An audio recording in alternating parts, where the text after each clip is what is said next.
اللہ کے نام سے شروع جو نہایت مہربان رحمت والا ہے۔ اور ماں باپ اور رشتہ دار جو کچھ مال چھوڑیں ہم نے سب کے لیے اس مال میں مستحق بنا دیے ہیں، اور جن سے تمہارا معاہدہ ہو چکا ہے انہیں ان کا حصہ دو، بے شک اللہ ہر شے پر گواہ ہے۔ مرد عورتوں پر نگہبان ہیں اس وجہ سے کہ اللہ نے ان میں ایک کو دوسرے پر فضیلت دی، اور اس وجہ سے کہ مرد عورتوں پر اپنا مال خرچ کرتے ہیں، تو نیک عورتیں شوہروں کی اطاعت کرنے والی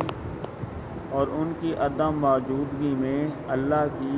حفاظت و توفیق سے حفاظت کرنے والی ہوتی ہیں۔ اور جن عورتوں کی نافرمانی کا تمہیں اندیشہ ہو تو انہیں سمجھاؤ، اور نہ سمجھنے کی صورت میں ان سے اپنے بستر الگ کر لو،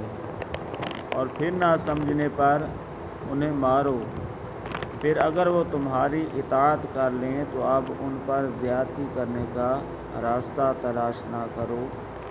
بے شک اللہ بہت بلند بہت بڑا ہے۔ اور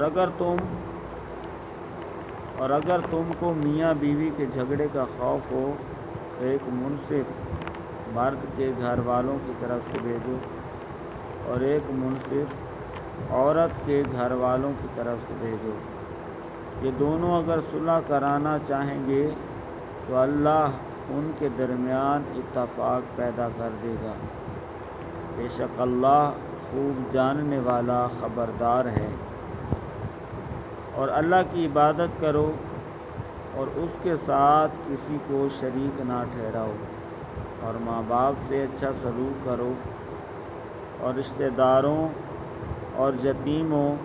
اور محتاجوں اور قریب کے پڑوسی اور دور کے پڑوسی اور پاس بیٹھنے والے ساتھی اور مسافر اور اپنے غلام لونڈیوں کے ساتھ اچھا سلوک کرو،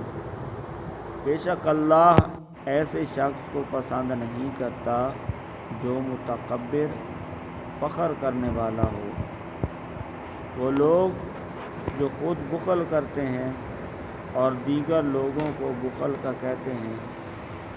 اور اللہ نے جو انہیں اپنے فضل سے دیا ہے اسے چھپاتے ہیں،